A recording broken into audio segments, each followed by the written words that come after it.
한국 사람입니다. 2년 7개월 전에 사랑하는 성문교회 파송으로 선교지로 들어갔고요. GMS 선교사이기 때문에 2년 동안 언어 훈련 기간이라는 시간을 보내야 합니다. 이 기간 동안에는 한국으로 다시 돌아올 수 없고요. 사역을 필요한 언어를 충분히 배운 후에 2년이 지나면 딱 한 달 동안만 한국으로 일시 귀국할 수 있는 기회를 줍니다. 2년 언어 훈련 잘 마쳤고요. 아이들이 겨울방학이 워낙 짧다 보니까 여름방학 될 때까지 기다렸다가 이제야 2년 7개월이 되어서 이번에 한 달간 귀국하게 되었습니다. 파송교회 다시 오니까 너무 은혜가 되고요. 감격이 있습니다. 여러분들 보면서 오늘 한 살 한 살 또 지나가면서 인사드렸는데요. 다들 미남 미녀가 더 되신 것 같아서 제 마음이 너무 행복했습니다. 오늘 2년 7개월 동안 있었던 사역의 내용과 그리고 제가 하고 있는 사역들, 기도 제목들 함께 전하면서 오늘 우리에게 주신 하나님의 말씀 함께 나누고자 합니다. 사도행전 오늘 함께 읽었습니다. 8장에 돼서야 비로소 선교적인 부흥 시대가 시작되었다, 열렸다라는 것을 정확하게 기록하고 있는데 신기하게도 예루살렘 교회를 향한 핍박과 환난, 이것으로 인하여서 선교적 부흥이 시작됐다라고 기록하고 있습니다. 더 자세히 말하면 핍박으로 인해서 믿었던 모든 성도들이 흩어지게 됐고 뿔뿔이 흩어짐으로 인하여서 그때서야 비로소 예루살렘을 벗어나서 사방으로 복음을 전하기 시작했다라고 분명하게 기록해서 전해주고 있다라는 것입니다. 언제부터요? 흩어졌을 때라고 기록하고 있습니다. 여러분, 흩어졌다라는 것을 우리 삶에 적용해 본다면 상황이 완전히 뒤바뀌었을 때라고 적용해 볼 수 있을 것 같습니다. 다시 말해서 익숙하지 않는 상황이 나에게 찾아왔을 때 또는 강제적으로 보내졌을 때 무엇을 해야 할지 전혀 모르는 상황, 어제까지만 해도 자신감이 있었는데 당장 지금 무엇을 해야 할지 모르는 상황에 내가 내던져졌을 때에 그때라고 이야기할 수 있을 것 같습니다. 오늘 본문에 나오는 예루살렘 성도들이 그러했습니다. 성령 충만함을 경험했습니다. 나가서 복음을 전하면 믿는 무리들이 많이 생겨났고 교회는 날로 부흥했습니다. 부흥한 모든 사람들이 한데 모여서 떡과 마실 것들을 마시고 교제하고 모일 때마다 기도하면서 행복한 시간들을 보냈습니다. 그러나 하루아침에 상황이 송두리째 바뀌게 되어버립니다. 사실 그들의 상황은 핍박과 박해로 인한 것이기 때문에 쉽사리 그냥 상황이 바뀌었습니다 라고 얘기하기는 어렵습니다. 매우 심각한 상황입니다. 그러나 하나님의 말씀은 흩어진 상황이 송두리째 바뀌는 상황, 인생이 완전히 바뀌어가는 그 시간, 그런 교회를, 그런 인생을, 그런 한 사람 한 사람을 하나님께서는 하나님의 관점 안에서 오히려 예수 그리스도의 복음이 전해지는 기회로 사용하셨다라고 기록하고 있다라는 겁니다. 사랑하는 성도 여러분, 우리 인생을 살다 보면 상황이 바뀌는, 그러므로 말미암아 너무나도 당황스럽고 자신감이 하나도 없고 완전히 내가 오늘 이 순간 바보가 된 것 같은 경험을 할 때가 있습니다. 그렇게 뒤바뀌는 상황을 우리가 경험할 때가 있는데 그럴 때 꼭 우리가 믿음으로 기억해야 되는 것이 있습니다. 오히려 그때 상황이 바뀌어버린 그곳에 복음을 기다리는 형제 자매가 있게 하시고 하나님의 경륜 속에서 그 상황을 선교적 기회로 사용하신다라는 것을 믿고 살아가시는 저와 여러분 되기를 소망합니다. 저희의 지혜로는, 우리의 경험으로는 지금 아무것도 할 수 없는 것 같고 오늘 내가 무엇을 했는지, 그리고 잘 살았는지, 내일 당장 무엇을 어떻게 해야 하는지 아무것도 모르는 그 순간에도 하나님은 그런 인생을 들어 하나님이 원하시는 선교적 부흥, 그 열매가 맺어지는 기회로 우리를 사용하신다라는 것입니다. 저희 가정 또한 인생이 송두리째 바뀐 채로 2년 7개월 동안 선교지에서 시간을 보냈습니다. 매일매일 드는 생각은 잘하고 있는 건가? 내일은 내가 무엇을 해야 하는가? 정말 한국 교회에서 사역할 때 했던 것들을 고스란히 만약에 하는 장소라면 나 잘할 수 있을 것 같은데 라는 생각으로 매일매일 하루를 보냈습니다. 그러나 그곳은 제 인생에서 경험해 보지 못한 환경이었고 우리 가정 또한 모든 것이 송두리째 바뀐 채 매일 하루하루 이게 맞는가 하는 삶을 살아갔습니다. 그러나 오늘 말씀대로 우리 인간의 눈에는, 우리 인간의 머리에는, 우리 인간의 지혜로는 아닌 것 같아 보여도 이 기회를, 이 바뀐 상황을 하나님께서는 선교적 복음의 열매가 맺어지는 기회로 사용하신 줄로 믿습니다. 정말로 하나님께서 그렇게 사용하셨는지 2년 7개월 동안의 사역을 여러분들에게 잠깐 소개하고요, 사역적 방향 이런 것들을 좀 알려드리고 싶습니다. 화면 한번 보여주시기 바랍니다. 2022년부터 2025년까지 있었던 사역 내용을 우리 파송교회, 성문교회 모든 성도들 여러분에게 선교보고 하도록 하겠습니다. 고정우 주보라 선교사 가정이고요. 넘겨주시면 2022년 12월 20일에 다음 화면 보여주시면요, 2022년 12월 20일에 선교지로 저희가 출발을 하였습니다. 그때만 해도요, 코로나가 좀 있었던 상황이었어서 태국이 이전까지는 이 코로나와 관련된 서류를 반드시 지참하거나 또는 보험, 큰 금액이 보상되는 보험에 가입되지 않으면 들어오는 것을 막았습니다.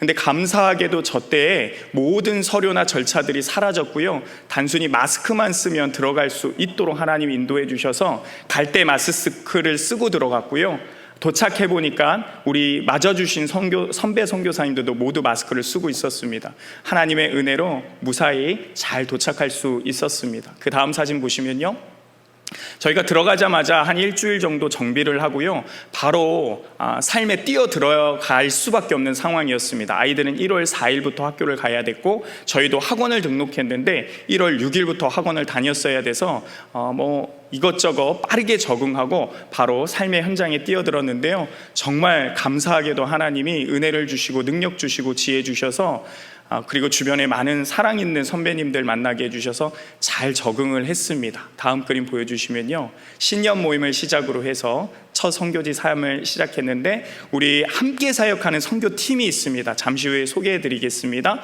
함께 사역하는 선배 선교사님들의 환영 속에서 신년 모임을 했고요, 그리고 저희가 도착한 그 지역에 있는 열 몇 개의 현지 교회 목회자들이 저희가 왔다고, 저를 사실 다 기억하는 현지 목회자들인데요, 그 현지 목회자들이 저희 가정 왔다고 환영해 주면서 신년 모임을 가져주었습니다. 그래서 그 시작으로 사역지에서 삶을 시작했고요. 다음 그림 보여주시면요, 저희가 사역은 미얀마 사역을 합니다. 종족 언어가, 사역 언어가 철저하게 미얀마 언어를 쓰는데요, 저희가 GMS 선교사로는 태국 선교사이기 때문에 태국어를 반드시 공부해야 합니다. GMS 태국 선교사는요 2년 동안 언어 훈련을 잘 갔고요, GMS가 정해놓은 태국어 능력 시험에 합격을 해야 신입 선교사 딱지를 뗄 수 있고 언어를 완벽하게 했으니 언어적인 부분에서 더 이상 터치가 없습니다.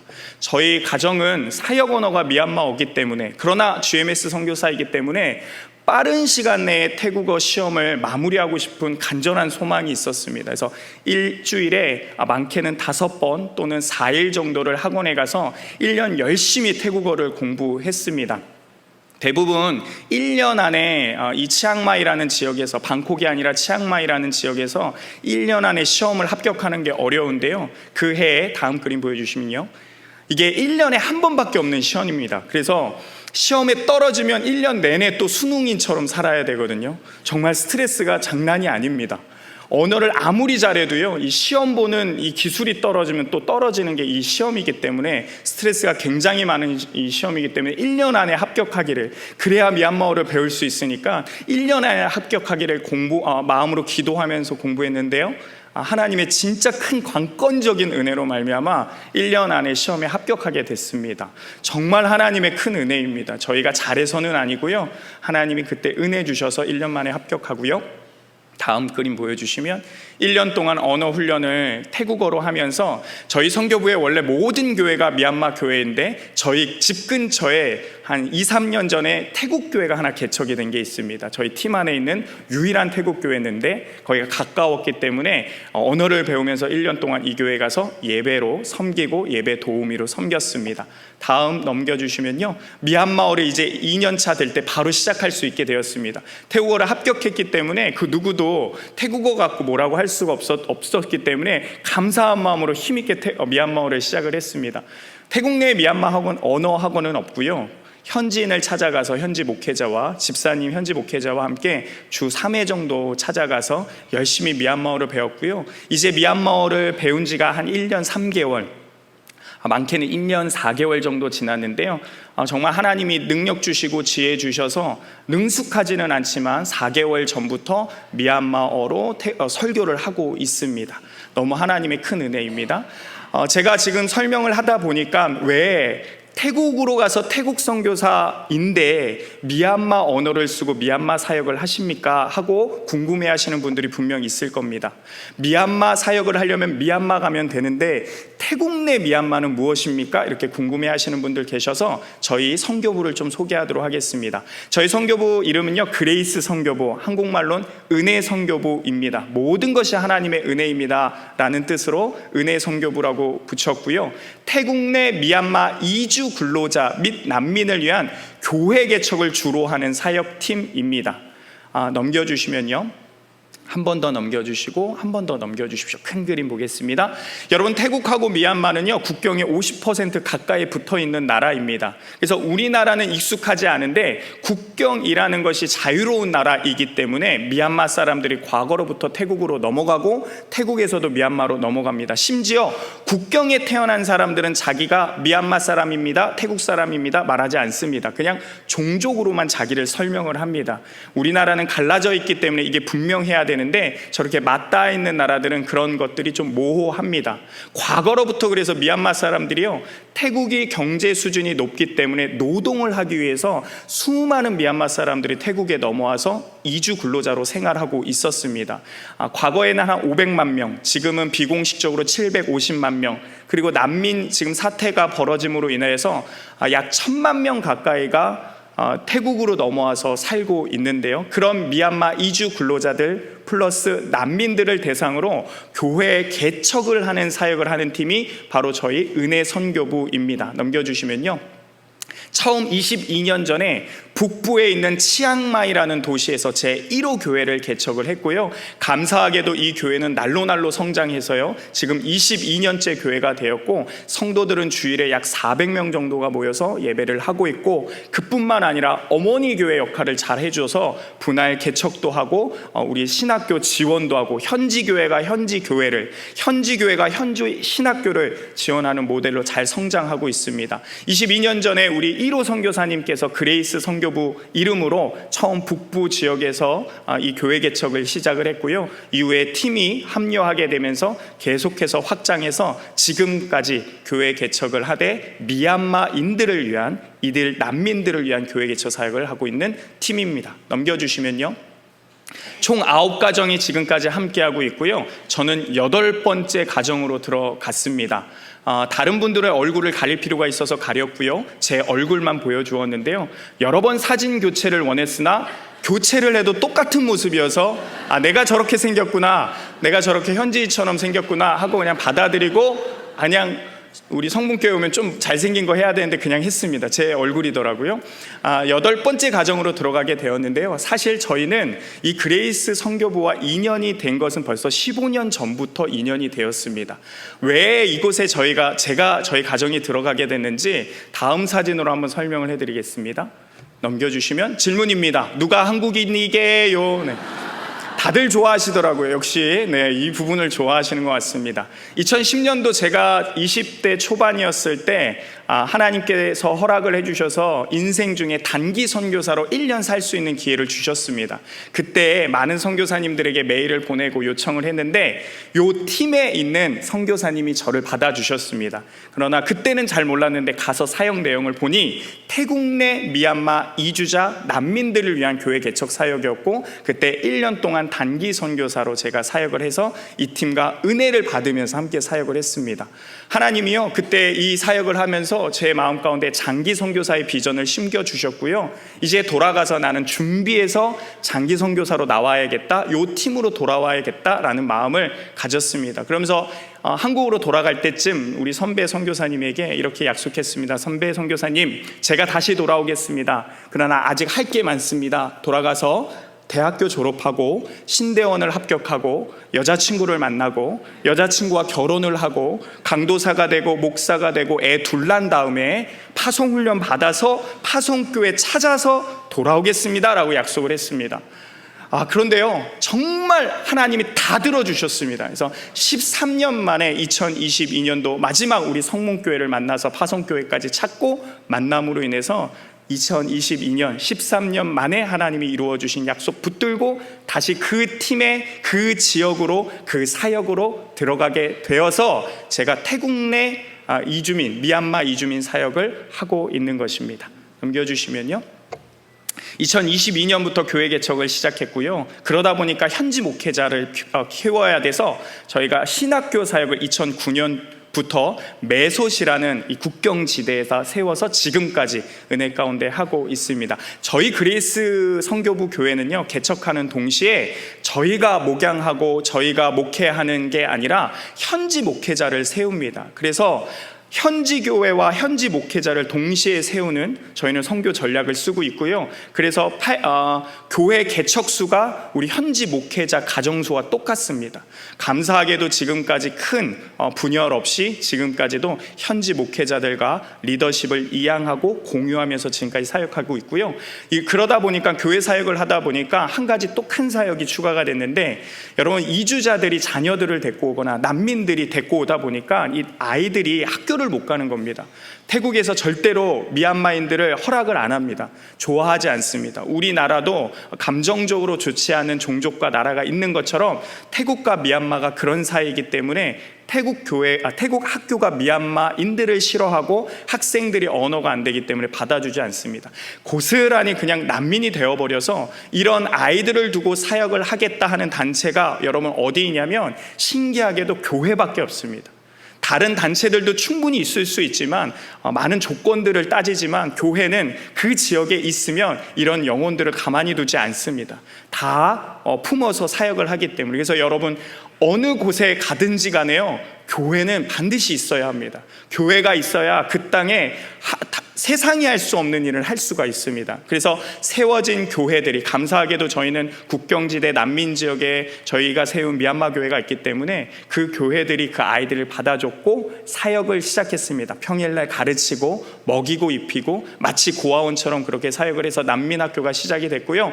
지금 국경지대나 도심 지역의 대부분의 교회들이 이 난민 학교 또는 대안학교를 어렵 가운데 있지만 지금 사역을 잘하고 있습니다. 다음 넘겨주시면요, 총 지금까지 교회가 83개의 교회가 개척이 되었습니다. 어떻게 저런 숫자가 교회가 개척이 될 수 있는가 궁금해 하실 텐데요, 하나는 팀으로 하기 때문에 가능합니다. 한 선교사가 홀로 할 수 없고요. 9가정이 지금까지, 물론 저희도 최근에 가입했지만 앞서서 팀으로 있었던 모든 선교사님들이 팀으로 사역했기 때문에 가능하고요. 이후에 사진 한 번 더 보여줄 텐데요, 우리 현지 교회 목회자들이 더 열심히 전도를 해 주어서 저희가 지금까지 교회 개척수가 이렇게 늘어날 수 있었습니다. 다음 사진 보여주세요.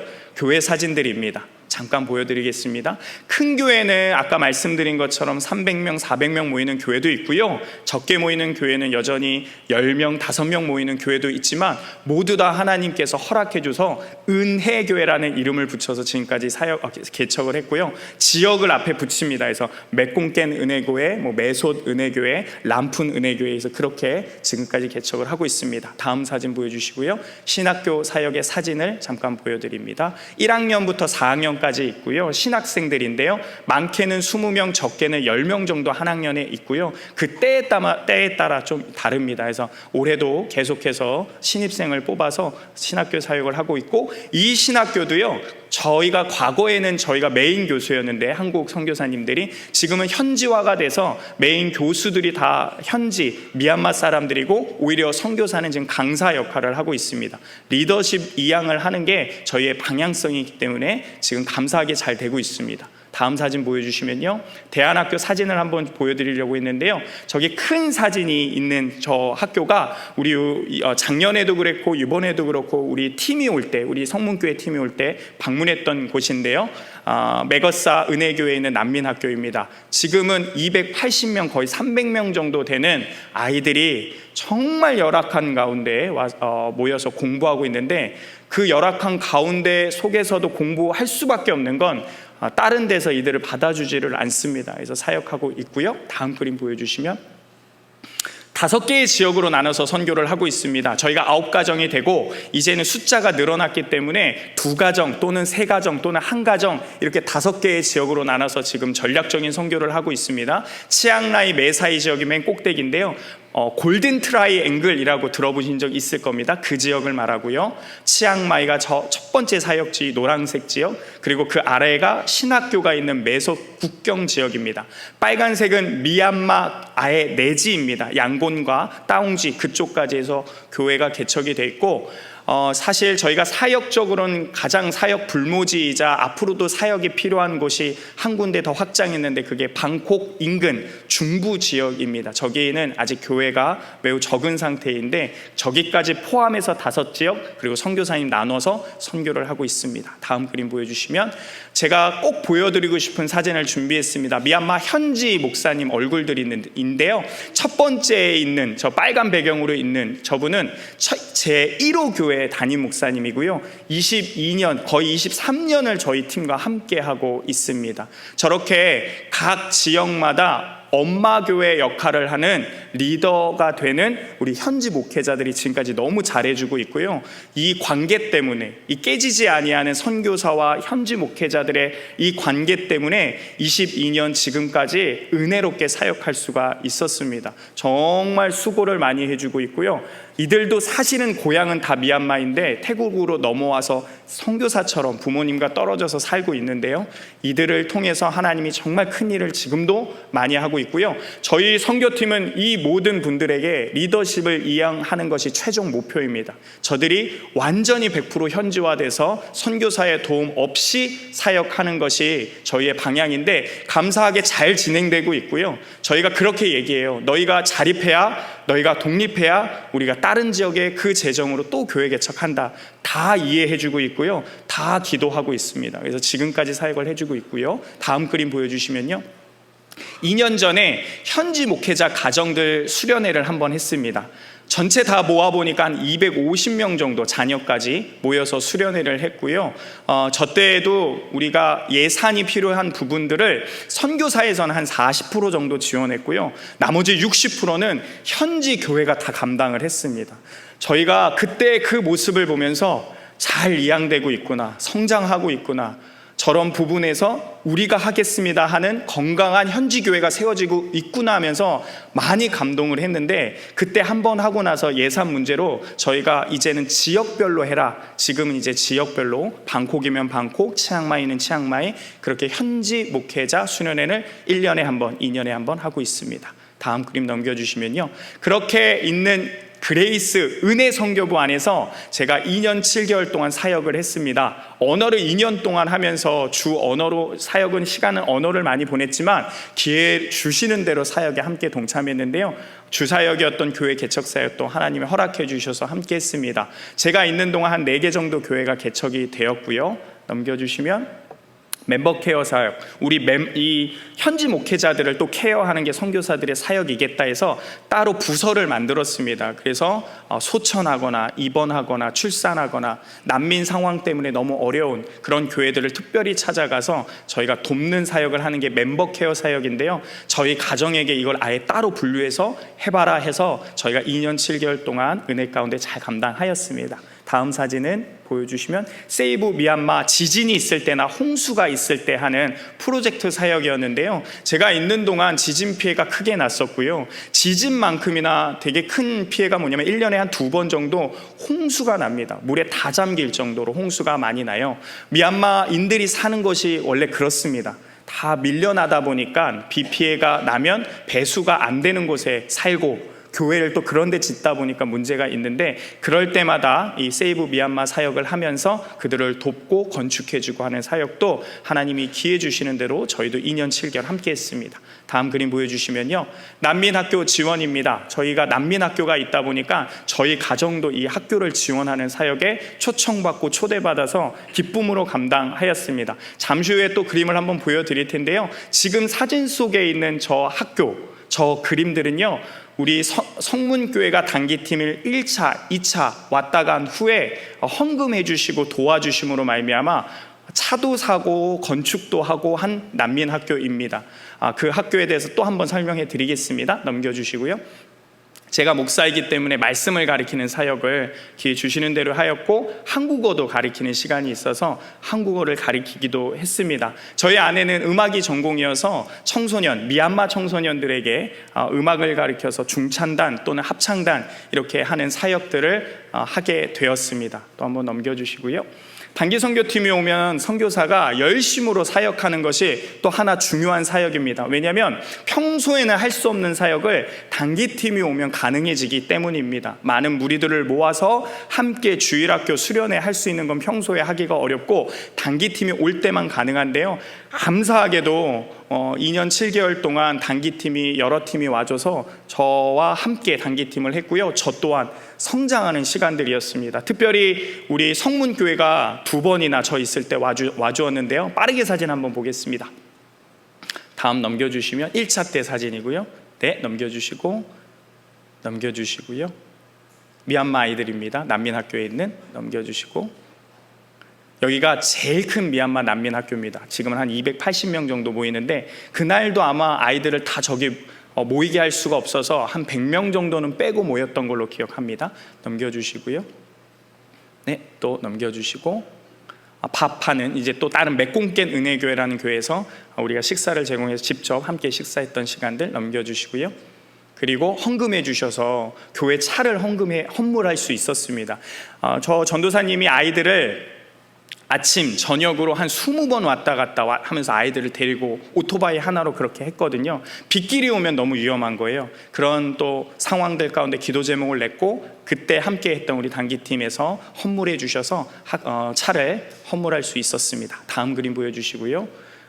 주방이 아예 없어서, 그리고 교사들이 쉴 공간이 없어서 2층짜리 건물을 하나 지었으면 좋겠다 했는데, 그때도 1차 단기선교 이후에 건축하게 되었고요. 넘겨주시고.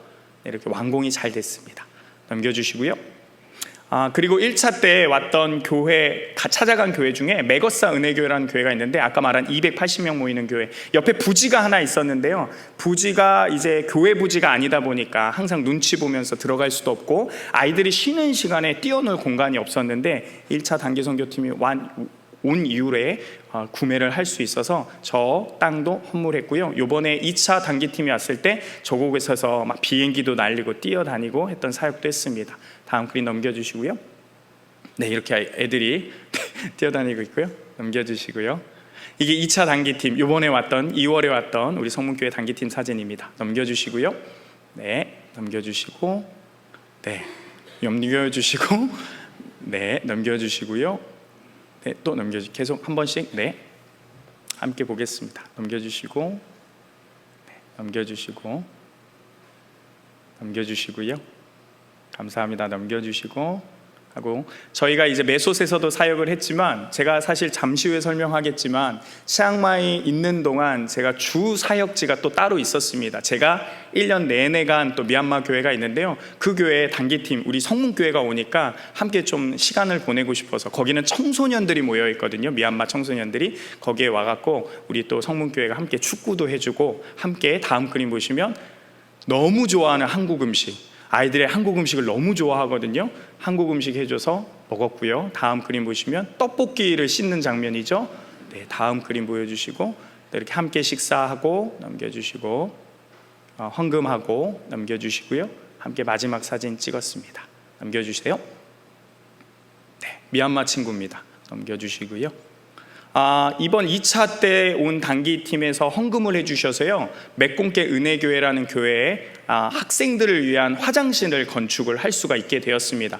여기가 화장실이 딱 2칸인데 교사 포함해서 거의 한 120명 정도가 평일에 있어요. 그랬는데 그것 때문에 너무 힘든데 저희 팀까지 가보니까 그날 뭐 화장실 거의 다 못 썼을 것 같은데요, 좀 열악한 상황이었습니다. 그래서 기도 제목이 있는데 다행히 감사히 우리 팀에서 헌금해 주셔서, 다음 그림이요. 화장실을 지었습니다. 6칸짜리 화장실을 지었고요. 지금보다 훨씬 많이 완공돼서 어제 사진 보니까 페인트 칠까지 돼 있는데 마지막 이제 콘크리트 바닥만 깔면 끝난다 이렇게 되는데 다음번에 올 때는 한 번 더 자세한 사진을 한 번 더 보내드리도록 하겠습니다. 다음 그림 보여주세요. 이게 최근에 그 화장실 지었더니 이 학생들이 새 학기 됐다고 몰려온 건데요. 이렇게 사실 상황이 좀 열악해요. 공간은 좁은데 이 난민들이 밀려오는 숫자를 감당이 안 돼서 지금도 저기에 가득 채워서 이번 새 학기를 시작하는 겁니다. 다음 그림 보여주시고요. 네, 이렇게 사진을 찍어서 감사하다고 보내주셨습니다. 넘겨주시고, 제가 제 사역을 설명하다 보면 꼭 해야 되는 사역 내용이 있습니다. 그럼 바로 람푼 은혜교회 GED 사역입니다. 제가 이제 태국어를 끝내고 미얀마 언어를 시작하면서 미얀마 교회를 가기 위해서 찾고 있었는데요. 치앙마이 안에 저희가 개척한 교회가 9교회 정도가 있는데요. 그래도 그 중에서 선교사님들이 제일 안 가는 그런 지역에 제가 교회 가서 섬기고 싶은 마음이 있었는데 저 람푼 은혜교회를 소개받고 연결이 돼서 1년 동안 이곳에서 함께 사역을 했습니다. GED라는 사역을 했는데요. GED는요, 미국식 검정고시를 얘기합니다. 청소년들, 청년들이 미국식 검정고시 GED라는 4과목을 수료하면 그 성적 갖고 태국 대학교나 아니면 캐나다, 호주, 미국에 있는 학교로 은혜 가운데 열리면 갈 수가 있습니다. 왜 그러냐면요, 다음 그림 보여드릴게요. 2021년부터 21년 2월부터 지금 미얀마는요, 군부 정권 쿠데타로 인해서 독재 체제로 넘어간 지 꽤 5년 차, 꽤 오래되었습니다. 현재까지도 진행 중에 있고요. 이런 상황들 가운데서 넘겨주시면 소수 부족의 연합과 민주운동하는 이 세력들, 그 사람들이 이 군대를 만들어서 지금은 전쟁 중에 있습니다. 단순하게 뭐 견제 전쟁이 아니고요, 총과 칼을 들고 정말로 사상자가 나오는 전쟁을 지금까지도 하고 있습니다. 다행히 다 넘겨주시면요, 당연하게 많은 난민들이 나올 수밖에 없고 피난민들이 나올 수밖에 없는 상황인데, 대부분의 피난민들이 어디로 가느냐? 국경이 맞닿아 있는 태국으로 넘어갈 수밖에 없습니다. 그래서 정말 많은 셀 수 없는 미얀마인들이 지금 피난을 태국으로 와 있고요. 국경지대에 있는 교회에 지금 수많은 미얀마인들이 성도로 가입하고 들어와서 예배를 드리기는 하는데 저희도 예상하지 못했던 문제들이 계속 생기고 있어서 이 부분을 놓고 기도하고 있습니다. 그런데 여러분, 이런 상황들 가운데에서 가장 피해를 많이 본 연령층이 누구냐 하면 청소년과 청년들입니다. 현재 5년째 학교가 문을 닫아서요, 5년 동안 지금 아이들이 학교를 못 가고 있습니다. 당연히 공부를 가르치는 교수 선생님들이 일찍 피난을 갔기 때문에, 상황이 그러니까요, 일찍 피난을 갔기 때문에 학교가 더 이상 운영이 될 수가 없는 상황이었습니다. 그래서 한 나라에 조금만 더 공부하고 이제 20살이 돼서 성인이 되면 한 나라의 주권을 가진 국민이 되어야 할 아이들이 고스란히 모든 꿈과 비전을 잃어버린 상황이 되었습니다. 아이들이 선택할 수 있는 건 2가지인데요. 어떻게든 공부를 이어가서 비전대로 살아가는 것, 아니면 이 반군부 정권에 있는 이 군대에 가입을 해서 총검술을 배워서 군부와 싸우는 이 2가지 길밖에 없습니다. 다음 그림 보시면요, 그래서 이쪽에 있는 이게 실제 군인들의 모습이 아니라 이 군인과 싸우기 위해서 가입한 청소년들의 모습입니다. 실제로 지금 이런 상황이고, 그 옆에 줄 서 있는 건 이런 상황들 가운데 이 군부가 본인들이 밀려나는 것 같으니까 강제로 징직 명령을 내렸습니다. 만 18세에서 32세 길거리에 보이는 모든 남자들은 군대에 들어와라. 그러다 보니까 여러분 상상을 해보십시오. 뭐 편안하게 군대 가겠습니까? 매질 당하고 끌려가고 난리도 아닌 거죠. 심지어 여러분, 이 미얀마는요, 정치적 싸움이 아니라 사실 그 안에 이 종족 간의 싸움이 큽니다. 총 130개의 종족이 있는 미얀마는 사실 연합국이고요, 우리나라와 같이 한 민족이 아닙니다. 그러다 보니 종족 간의 이 갈등과 이런 세력 다툼이요, 아주 오래전부터 됐고, 이게 정치화되면서 군부 쿠데타를 일으키는 정권과 소수 부족 정권, 이렇게 나눠져 있는 상황입니다. 그러니 길거리에 남자들 잡아간다 한들 이 모든 이 잡혀간 사람들이 군부를 위해서 싸울 사람들이 아닌 걸 알면서도 그냥 잡아가요. 그러다 보니 부모님들이 자기 자녀들 살리려고 태국이나 옆 나라로 다 보내는 거예요. 그랬더니 이 국가에서 여권을 다 막아버렸어요. 말소시켜버렸어요. 그래서 그 여권 때문에 줄 서서 지금 일을 보려고 하는 사진이 찍혀서 제가 하나 가져왔습니다. 엎침대 덮친 격으로 이번에 강진이 있었죠. 엄청난 피해가 이 미얀마 내지 안에 있었습니다. 그 수많은 청소년들, 청년들, 그래서 태국으로 넘어왔는데, 여러분, 이 집단들이 넘어오면 이들을 향해서 즉각적으로 반응해서 뭔가를 해주려고 하는 단체는 교회밖에 없습니다, 여러분. 그래서 그 지역에 교회가 있는 게 너무 중요합니다. 앞서 말씀드린 것처럼 다행히도 그런 모든 포인트 지역에 저희 미얀마 교회들이 있고요. 그 교회에서 이 청소년들을 데리고 와서 먹고 입히고 공부를 시키겠다. 근데 미얀마 공부는 안 되니까 GED, 미국식 검정고시를 가르쳐서 대학이라도 보내겠다라는 사역을 시작하게 됐는데, 그 첫 사역 시작지가 너무나도 신기하게 저희 집에서 차로 한 30분이면 가는 람푼 지역에 있는 은혜교회에서 첫 사역을 시작을 했습니다. 넘겨주시면요. 네, 많이 넘어왔다는 사진이었는데, 네, 넘겨주시고, 그러다 보니까요, 넘겨주시면 처음에 이 학생들이 넘어왔을 때 공간이 없기 때문에 교회에서 모여서 먹고 자고 저렇게 쭈그려서 공부하고 이렇게 시작을 했습니다. 근데 시작을 하다 보니까 미국 쪽에서 이 GED를 관리하는 쪽에서 너희 학교 이 사역을 하려면 기숙사 있어야 된다. 아무래도 아이들, 그 학생들 인권을 생각을 해야 되니까 기숙사 없으면 우린 이거 허가하지 않겠다. 교실 없으면 허가하지 않겠다. 아이들 숫자에 맞춰서 교사의 수가 확보되지 않으면 우리 이 사역을 허락하지 않겠다. GED 쪽에서 연락이 와서 이 목사님이 애를 먹고 있었습니다. 그때에 여러분 놀라운 일이 일어나는데요, 건축을 할 수 있는 상황이 된 거예요.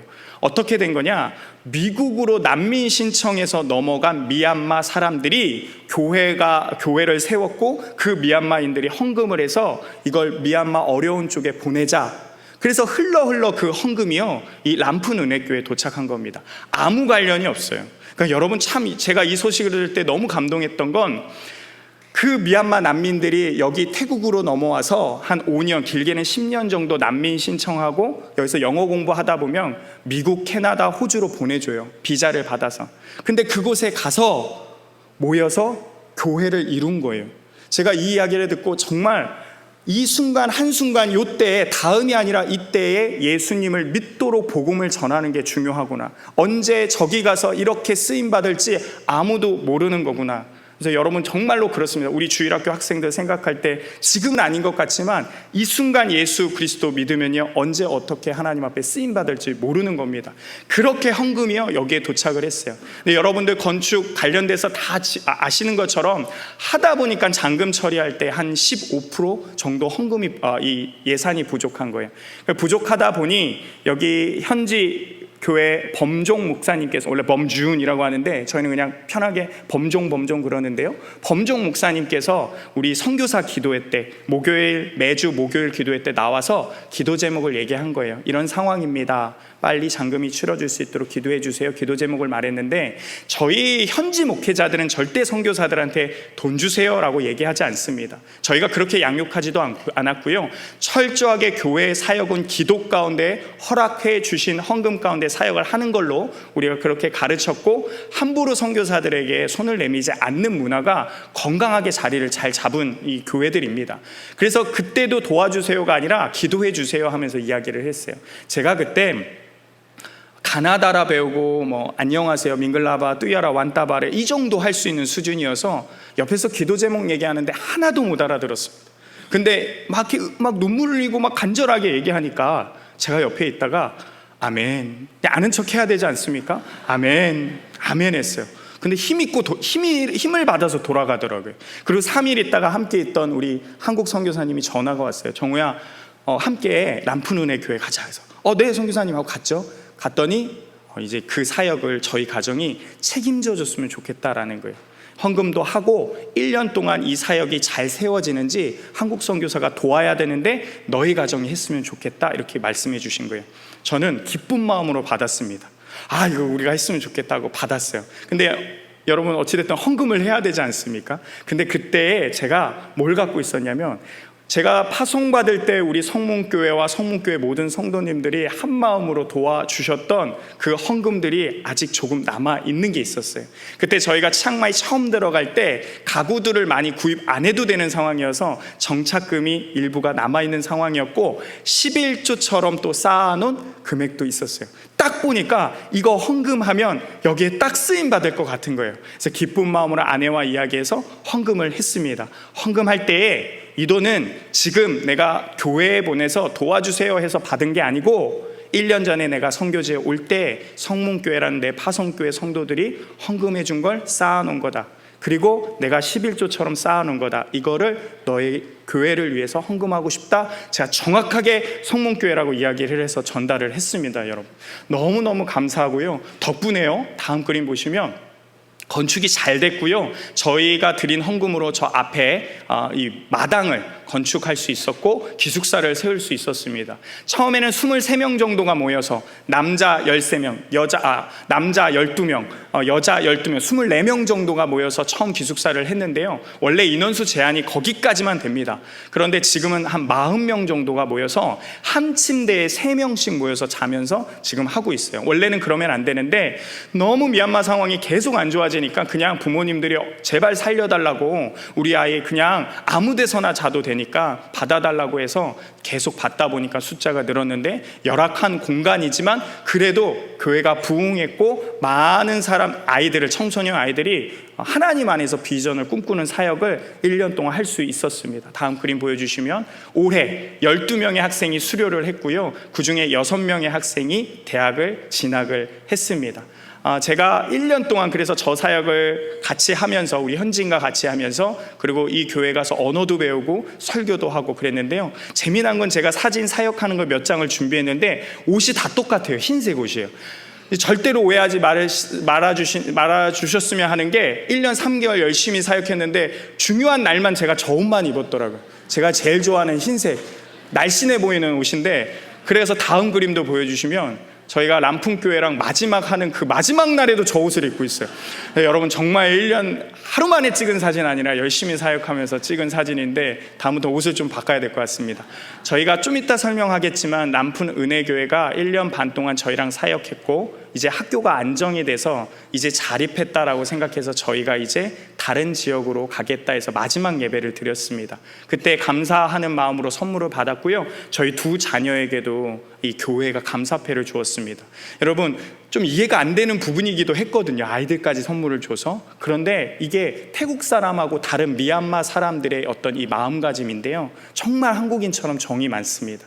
정이 많아서 이 한국 선교사들과 끈끈한 관계를 맺어가기에 너무나 하나님께서 설계해 놓은 것 같은 그런 기분이 드는 사역지인데요. 마지막까지 저렇게 저희 가정 다 챙겨서 인사를 했습니다. 그 밖에 사진을 좀 보겠습니다.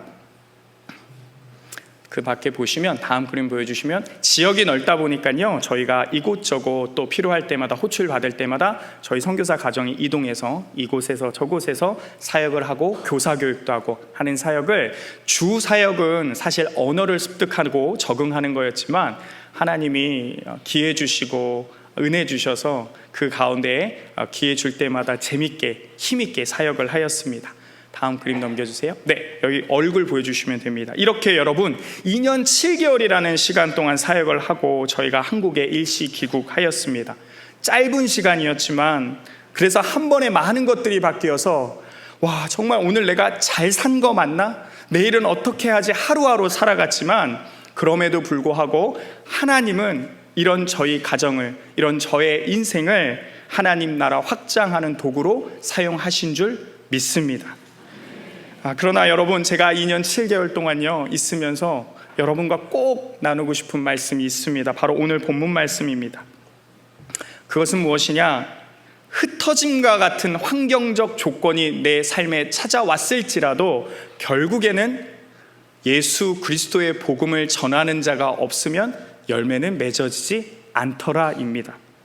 오늘 여러분과 정말 나누고 싶어하는 핵심 메시지이자 제 기도 제목입니다.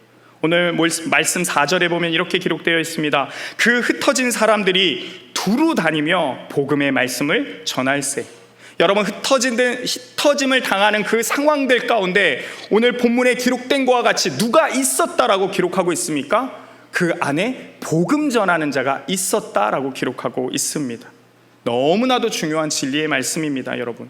단순히 흩어지고요, 그래서 보내지고 또는 내 상황이 바뀌고, 그래서 그 현장에 전에는 본 적이 없는, 그런데 예수님 믿기를 바라는 형제 자매가 있을지라도요, 여러분, 선교적 열매가 그냥 맺어지는 것이 아니라 결국 흩어진 자들 중에 그 인생에 복음 전하는 자가 있어야만, 복음을 전하는 자가 되어야만 선교적 열매가 맺어진다라는 것입니다. 당연한 거지만요, 제가 2년 반 동안 이 진리를 뼈저리 느끼고 경험했습니다. 이론적으로, 아니면 제가 편하게 생각했을지도 모르죠. 선교지 가서 선교사처럼 살면, 믿음의 모습 가지고 남들과 확실히 구별된 모습으로 살면, 선하게 살면 열매가 맺어지겠지라고 생각할 때도 있었습니다. 그러나 제가 깨달은 바, 이 입술을 열어 그리스도 예수의 복음을 전하지 않으면, 이 입술에서 복음이 나오지 않으면 선교적 열매는 맺어지지 않는다라는 것입니다. 정말로 복음의 메인자로, 복음을 전하는 자로 살지 않으면 선교적 열매는 일어나지가 않습니다. 선교지에서 사역하다 보면 여러분, 하고 싶은 말들이 얼마나 많은지 모릅니다. 잘못된 우월감으로 살아왔어서 그들을 보면 너희들이 잘 살려면 이렇게 해야 돼, 너희들의 삶 가운데는 이것이 필요해 하면서 제가 아는 개념과 신념과 철학과 많은 정보들을 전하고 싶을 때가 있습니다. 말뿐만 그러겠습니까? 오히려 사역도 먹고 입히는데 뭔가를 하고 싶은 유혹도 참으로 많습니다. 그럼에도 불구하고 여러분, 그들에게 필요한 건 예수 그리스도의 복음뿐입니다. 그들에게 필요한 건 다른 것이 아니라 구원의 유일한 길, 예수 그리스도의 복음, 그것을 전해야만 한다라는 것을 이 가슴 깊이 믿고 복음에 매여서 복음 전하는 자로 살아야만, 이 입술을 열어 예수 그리스도를 얘기해야만 그 현장이 선교적 열매가 맺어지는 현장으로 바뀐다라는 것을 저도 경험했고, 오늘 말씀이 분명히 우리에게 얘기하고 있습니다. 여기에 한 가지 더 중요한 게 있습니다, 여러분. 아주 중요한 게 기록되어 있습니다. 그것은, 그렇다면 전해야 하는 것이 무엇인가? 어떤 복음을 어떤 자세로 전해야 하는가? 오늘 본문 말씀이 우리에게 말하고 있습니다.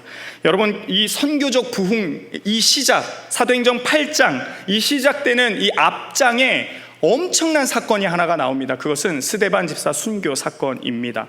여러분, 스데반 집사의 순교 사건은 오직 성령이 너희에게 임하시면 너희가 권능을 받고 예루살렘과 온 유대와 사마리아 그리고 땅끝까지 이르러 내 증인이 될 것이다 라고 말씀하신 예수님의 지상 명령을 실제적으로 실현케 하는 아주 방화쇠와 같은 중요한 사건입니다. 성령을 받은 예루살렘 교회는 이 스데반 집사의 순교 사건으로 인해서 박해가 시작됩니다. 그리고 그 박해 때문에 흩어져 비로소 다른 지역 가서 복음을 전하기 시작했던 것입니다.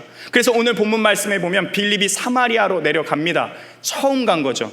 예수님이 분명히 지상 명령으로 이야기하셨습니다. 사마리아 넣어서 이야기했습니다. 그러나 그동안 예루살렘에만 모여 있었습니다. 그러나 오늘 이 스데반 순교 사건 이후로부터 시작된 박해 때문에, 그 방아쇠와 같은 사건 때문에 드디어 비로소 사마리아까지 내려가게 된 겁니다. 그래서 너무 중요한 사건이죠. 그러나 이 사건이 더욱더 중요한 이유는 우리가 전해야 할, 성경적으로 오늘 사건을 들어가서 보면 예루살렘 교회가 사방으로 흩어져서 전해야 할 복음이 어떤 복음이고 전할 때 어떤 자세로 전해야 되는지를 분명하게 눈으로 보여준 아주 중요한 사건이다라는 겁니다. 스데반 집사는 사도행전 7장 전체에 기록되어 있는 것처럼 복음에 매여서 복음만 전합니다. 그리고 마지막 절 돼서 순교하죠. 그런데 그때 그가 마지막에 순교할 때 이런 말을 남겼습니다. 59절 60절인데요 제가 읽겠습니다. 스데반이 부르짖어 이르되 주 예수여 내 영혼을 받으시옵소서. 이르되 주여 이 죄를 그들에게 돌리지 마옵소서. 여러분, 이 모습은 누구를 생각나게 하는 메시지입니까? 철저하게 우리 주 예수 그리스도 그 십자가 위에서 끝까지 보여주셨던 사랑을 생각나게 하는 마지막 모습입니다. 그러므로 여러분, 스데반 순교 사건이 보여주고 있는 메시지의 골자가 무엇이냐? 복음 전도자는 복음에 매여서 복음을 전하는 자가 되어야 한다. 그러나 다른 복음이 아니라 예수 그리스도를 떠올리게 만드는 복음을 전해야 한다. 전하는 자가 떠올리게 만드는 복음이 아니라 전하는 자가 아니라 전하는 메시지를 듣고 예수 그리스도를 떠올리게 만드는 그리스도 복음을 전하는 자가 되어야 한다. 그리고 예수님처럼 순교하는 마음으로 전해야만 한다라는 것을 온 예루살렘 성도들에게 보여줬다라는 것입니다. 그렇기 때문에 여러분, 오늘 핍박과 박해 이후에 있어야 할 그 모습이 없습니다. 그들이 잠시 숨었더라, 그들이 잠시 기다렸더라, 그들이 잠시 잠잠했더라라는 기록이 없습니다. 오히려 핍박과 박해로 흩어졌고 그로 말미암아 사방의 복음이 전파되었다라고 기록하고 있는 겁니다. 여러분, 그래서 선교적 열매가, 선교적 부흥이 일어날 수 있는 겁니다. 심지어 그 현장에 여러분 누구도 있습니까? 아직 사울이라고 불리었던 바울도 거기에 그 모습을 보고 있습니다. 복음을 전하되 오직 예수 그리스도의 복음, 예수 그리스도를 떠올리게 하는 복음, 나는 아무것도 아니요 오직 나의 주 예수 그리스도만이 참된 주인이십니다 라는 복음, 그리고 죽기까지 십자가에 달려 죽기까지 헌신한 그 예수님의 모습을 따라 전하는 전도자의 복음의 모습, 복음 전도자의 모습, 그것을 바울이 오늘 함께 보고 있다라는 겁니다. 그래서 여러분, 오늘 본문 말씀에 다시 보니 8장 4절에 흩어진 무리들이 복음의 말씀을 전했다라고 기록하고 있는데, 이게 바로 5절에 와서는 그 복음의 말씀이 이꼬르 뭐다? 그리스도다라고 정리해서 기록하고 있습니다. 사랑하는 성도 여러분, 있어야 할 것이 반드시 있어야만 선교적 열매가 맺어집니다. 복음 전도자가 있어야 합니다. 복음 전도자가 되어야 합니다. 그러나 다른 복음이 아니라 오직 예수 그리스도를 떠올리게 만드는 그 예수 그리스도의 복음을 예수님처럼 전하는 자가 있어야만, 예수님처럼 전하는 자가 되어야만 여러분 정말 선교적 열매는 맺어집니다. 그렇게 살아가시는 저와 여러분 되기를 소망합니다. 그렇게 살아갈 수 있는 저희 가정 될 수 있도록 기도를 부탁드립니다. 한 달간 선교 보고를 마치고요, 저희 7월 말에 이제 돌아갑니다. 저희는 이제 돌아가면요, 원래 있었던 2년 7개월 동안 있었던 북쪽 치앙마이에 돌아가지 않고요, 방콕 외곽 쪽에 있는 도시로 돌아갑니다. 이미 이사를 마치고 돌아왔는데요, 저희가 사역 지역을 옮겼기 때문입니다. 저희가 똑같은 사역합니다. 미얀마인들을 위한 교회 개척, 목회자 양성, 그리고 다 교류하고 저희 팀 가운데서 사역을 하는데, 저희가 한 1년 정도 언어를 배우고 나니 치앙마이가 많이 자립을 했더라고요. 현지 교회가 이제 성장했고 자립을 해서 더 이상 치앙마이에 있지 않아도, 저희 팀 쪽에서는 그렇게 판단을 내렸고 저도 그런 강한 인상을 받았습니다. 그래서 한둘 선교사님들이 이제 치앙마이를 벗어나서 경계선으로 가거나 이렇게 이동하기 시작을 했고, 저희도 그런 마음을 주셔서 벌써부터 그 마음을 준비하고 있었습니다. 저희가 마지막으로 결정한 곳은 중부 지역인데요, 다시 한번 영상 돌아가도록 하겠습니다. 감사합니다. 5개 지역 중에서 저희는 이제 중부 지역으로 돌아가면 사역을 시작하려고 합니다. 저곳은 여러분 넘겨주시면요, 방콕을 중심으로 해서 멀게는 3시간, 가깝게는 30분 거리에 있는 모든 지역을 중부 지역이라고 부르고, 이곳에 수많은 미얀마인들이 있습니다. 그러나 저희가 북부를 중심으로 22년 해왔기 때문에 사실 중부 지역은 사역적으로, 저희 미얀마 교회 개척 사역적으로는 너무 열악한 지역입니다. 그러나 반대로는 미얀마 사람들이 굉장히 많습니다. 그래서 넘겨주시면 현재까지 총 6개의 교회가 개척되어 있는데, 방바인 은혜교회, 그리고 마하차이 은혜교회, 방콕 은혜교회까지는 자립이 된 교회이고요, 이후에 세워진 아유타야 교회부터 보잉교회까지 3교회는 아직 미자립 교회입니다. 개척된 지 이제 1년 또는 1년 반 정도밖에 안 된 교회여서 미자립 교회입니다. 이 지역으로 가서 선교를 해야겠다라는 마음을 저희 가정에게 주셔서 1년 전부터 기도하고 올해 모든 절차들을 마치고 이동해서 이사를 마치고 한국으로 들어오게 됐습니다. 다음 그림 보여주시면요, 이게 마하차이라는 지역에 있는 미얀마 아이들입니다. 몇 명이 모여 있냐면 1000명이 모여 있습니다, 여러분. 1000명이 모여 있는데 어디냐? 교회가 그런 공간이 되면 너무 좋겠는데 그럴 수가 없어서 절간에서 그냥 장소만 제공해서 너희들 알아서 해라 했는데, 분명히 적게 모인다고 했는데 저희가 그날 갔을 때는 1000명이 모여 있었습니다. 지금 교실도 없고요. 그냥 저기 앉아있는 자리에서 고학년들은 밥도 먹고 공부도 하고 그러는 거예요. 갈 데가 없으니까요. 저희 단기팀하고 저기 갔을 때 분명히 100명 모여서 있을 거다. 그러면은 연극 사역하면 된다. 이렇게 했는데 갔더니 1000명이 모여 있어갖고 저희가 100명분밖에 준비를 안 했거든요. 그래서 너무 당황했던 기억이 있는데, 그런데 여러분, 저 지역에 미얀마인들이 70만 명이 모여 있고요. 마하차이라는 도시가. 그리고 거기에 저희 그레이스 선교부가 개척한 교회는 하나밖에 없습니다. 그래서 교회 개척이 사실 시급한데, 그동안 저희가 했던 사역의 포커스가 북쪽과 국경지대이다 보니까 많이 미흡한 상황인데 하나님께서 저희 가정에게 마음을 주셨습니다. 그래서 넘겨주시면 저희 가정에게 주신 하나님의 비전입니다.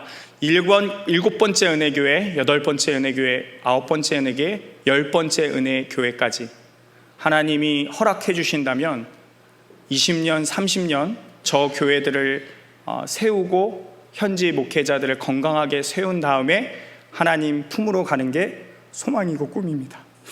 10번째 교회 쪽으로 방향으로 가면 미얀마 국경입니다. 깐짜나 불이라는 도시고요. 저기는 이제 거의 선교사가 없고 미얀마 교회가 많이 없습니다. 훗날 하나님이 기회 주시면 차곡차곡 개척하다가 마지막 인생을 저 국경지대에서 하나님 기다리는, 하나님 만나는, 그것이 저희 가정에게 주신 꿈인데요. 사실 이렇게 비전을 선포했지만 지금은 아무것도 아닙니다, 여러분. 저희가 이제 막 신입 선교사 딱지를 떼고 이제 돌아가면 열심히 또 순회 설교하면서 교회들을 다시 한번, 그동안 다져지지 못했던 교회들을 다시 한번 다져야 되고요, 자립시켜야 되고, 그 이후에 이제 교회 개척을 하려고 합니다. 제가 방콕으로 이사와서 첫날 밤을 딱 외곽 쪽으로 이사와서 첫날 밤을 보낼 때 인간적인 마음으로 얼마나 후회가 되는지요. 제가 여러분 치앙마이에서 2010년도에 1년 살고요, 그 이후에 15년 동안, 13년 동안 매년 1회, 2회 정도 단기 선교 팀으로 갔던 곳입니다. 제가 선교사님들보다 구석구석 길 더 잘 알았고요, 어디가 가야 어디 국수가 맛있는지, 두리안은 어디가 더 싼지, 성도들은 어디에서 밀집해 있는지, 교회 집사 권사는 없지만 교회 리더들, 제가 2010년도에 거기 갔을 때 저랑 맨날 축구하고 수영하다가 지금은 다 리더들이 됐는데, 그런 성도들이 있는 곳이 바로 치앙마이입니다. 아이들도요, 감사하게 잘 적응했습니다. 아무도 탈 없이 2년 동안 잘 적응했는데, 제 마음에 이동해야겠다는 마음을 하나님 주셔서 이동을 하고 첫날 밤을 보내니 왜 그랬을까? 왜 익숙한 곳을 떠나고 왜 고생하는 곳으로 왔을까? 거기서 여러분, 제가 치앙마이에 있으면 10년, 20년 정도 큰 어려움 없이 그래도 풍성하게 사역은 할 수가 있습니다. 근데 그럼에도 불구하고 제 마음이 그러질 못한 거예요. 제 마음이 여기서 이렇게 자립한 곳에서 있으면 안 되겠다는 마음을 주셔서 하나님께서 이곳을 가라 해서 가게 됐습니다. 그러나 오늘 이 말씀 준비하면서 다시 한번 옮기길 잘했다라는 생각을 했습니다. 왜냐하면 인간적인 마음으로는 안전한 곳이 좋고 자녀들에게도 미안하지 않겠지만, 그럼에도 불구하고 흩어졌다 한들, 옮겨졌다 한들, 송두리째 바뀐다 한들, 그럼에도 불구하고 살아계신 하나님께서 내 인생을, 우리 가정의 인생을 선교적 기회로 사용하실 것을 믿기 때문입니다. 기록된 말씀 속에 있는 예루살렘 교회의 성도들 같이 흩어짐과 같은 환경의 변화를 하나님의 역사하심으로 믿고 담대하게 복음만 매여서, 복음에 매여서 예수 그리스도의 복음을 전하다가 하나님 품에 안길 수 있는 저희 가정 될 수 있도록 기도를 부탁드립니다. 오늘 본문 말씀에 등장하는 빌립처럼 내려가서 유대인들이 그토록 싫어하는 사마리아에게, 그러나 예수님의 명령이 있었기 때문에 귀한 그 영혼들에게 복음을 전한 것처럼 저희 가정도 이제는 내려왔고 더 내려갈 것이고, 태국인들이 그토록 미워하는 사마리아인처럼 여기는 이 미얀마 종족들에게 오직 예수 그리스도의 복음, 교회를 세우는 사역으로 그렇게 세움받을 수 있도록 저희 가정을 위해서 기도 부탁드립니다. 동일한 삶의 방식, 오직 믿음으로 지금 상황이 어떻게 흘러가는지 아무것도 모르겠다 할지라도 하나님은 지금도 살아계시고 지금도 역사하신다라는 이 말씀에 순종하여 믿고 수많은 무리들 중에서 나는 복음 전하는 자로, 나는 복음 메어서 사는 자로 살겠노라 말씀에 순종하여 살아가시는 저와 여러분 모두 되기를 소망합니다. 기도하겠습니다.